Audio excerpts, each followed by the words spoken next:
Hi friends, कैसे हैं आप सब लोग। मैं बिल्कुल ठीक हूँ और उम्मीद करती हूँ आप सब भी अच्छे होंगे। मैं ये सोच रही थी कि कुछ शेयर किया जाए आप लोगों के साथ। मेरी एज मैरिजेबल है और मुझे अपना विश्वास शादी पर से उठता हुआ दिखाई दे रहा है। बिकॉज़ आजकल अरेंज मैरिज का कंसेप्ट तो बहुत फेल नज़र आता है। बिकॉज़ अरेंज मैरिज तो डील के जैसे बन गई है। दोनों की कुछ चेकलिस्ट होती है और कुछ मतलब किसी एक को ये चाहिए, किसी दूसरे को वो चाहिए, तो इट्स लाइक डील। तुम ये कर सकते हो उसके लिए, वो तुम्हारे लिए ये कर सकती है, तो it's like a deal which happens, जिसमें प्यार कम होता है। तो मुझे लगता है कि एक इंसान को शादी तभी करनी चाहिए जब वो शादी के लिए तैयार हो और जब उसके पास एक बेहतरीन इंसान हो जिसको वो अच्छे से जानता है। शादी में लॉयल्टी, रिस्पेक्ट और प्यार बहुत ज़रूरी है, बिल्कुल होना चाहिए। और अंदर से ये आपको लगे कि आपको अपना द वन मिल गया आपको शादी में, मेरे ख्याल से तो नहीं आना चाहिए। बिकॉज़ शादी स्टेबिलिटी की और खुशी की कोई गारंटी नहीं होती है। और मेरी भी एज मैरिजेबल है एंड ऑफ कोर्स मेरे आसपास जो लोग हैं वो बहुत प्रेशराइज तो करते हैं कि शादी कर लो, शादी कर लो।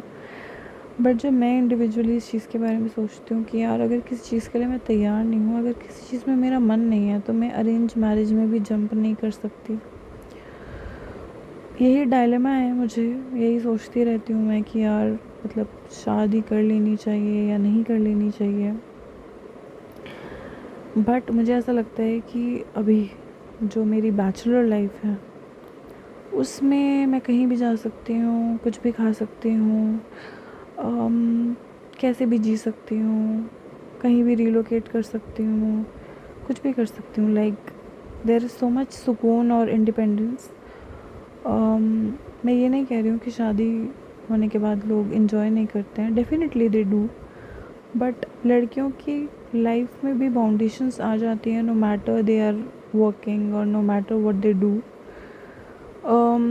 कुछ लड़कियां ब्लेस्ड होती हैं by supportive husband and in laws, but सबका ये केस नहीं होता है। मुझे ऐसा लगता है कि अभी वाली लाइफ जो है वो मैं बहुत इन्जॉय कर रही हूँ और मैं एक ऐसे इंसान का वेट कर रही हूँ फॉर सम टाइम जिसके साथ कि मुझे ऐसा घर जैसी फीलिंग आए और जिसके साथ नेचुरली मेरा बहुत अच्छा बॉन्ड हो। अगर ऐसा होता है तो I will think about marriage. But if not, तो मैं डील में तो खुद नहीं जाना पसंद करूँगी। और आई फील कि शादी को ज़बरदस्ती नहीं करना चाहिए। एज़ ऑफ नाउ मुझे वैसा भी कुछ होता हुआ एनी टाइम सून नहीं दिखाई दे रहा है। तो मुझे ऐसा लगता है कि शायद मे बी हो सकता है कि ये ज़िंदगी अकेले काटनी पड़े। और अगर ऐसा होता भी है तो कोई दिक्कत नहीं है, क्योंकि भगवान तो हैं ही साथ। और जिन्होंने पैदा किया है उन्होंने हर चीज़ की व्यवस्था करके रखी है, मैं मानती हूँ। तो बस आपके साथ यही शेयर करना था कि जो भी मेरे जैसी लड़कियां हैं आउट देयर, और जो भी लड़के भी हैं जिनको ऐसा लग रहा है कि उनका इतना स्ट्रॉन्ग इंटरेस्ट नहीं है शादी में, या फिर उनको अपना परफेक्ट पार्टनर नहीं मिल रहा है, सी आपको वेट करना चाहिए अनलेस कि आपको वो मिल जाए, rather than settling with anyone. क्योंकि शादी के बाद बहुत सारी चीज़ें हो जाती हैं और अगर रिश्ते में प्रेम ना होना तो शादी घसीटना बहुत मुश्किल हो जाता है। तो आई वुड से धैर्य रखो, अपने पर्सन का वेट करो। और अगर आपको ऐसा लगता है कि एक पॉइंट क्रॉस हो जाता है जहाँ के बाद आप खुद शादी नहीं करना चाहेंगे, अगर वो पॉइंट आपकी लाइफ में क्रॉस हो जाता है, तो फिर अगर आप शादी नहीं भी करें तो कोई दिक्कत नहीं है। मुझे ऐसा लगता है कि आप ज़्यादा ना सोचें कि आगे जाके क्या होगा, कौन सहारा बनेगा।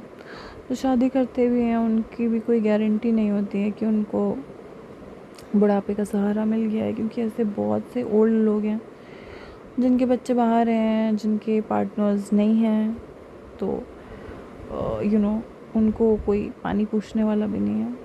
तो बहुत आगे की मत सोचें, बट अपने आज को, अपने जीवन को देखें। जो आपके लाइफ के प्रोडक्टिव ईयर्स हैं वो आप देखें कि आप कैसे खूबसूरत बना सकते हैं। तो मैं यही कहना चाहती थी, अगर आप लोगों का कुछ और व्यू पॉइंट हो या आप कुछ शेयर करना चाहते हो तो वेलकम इन कमेंट्स।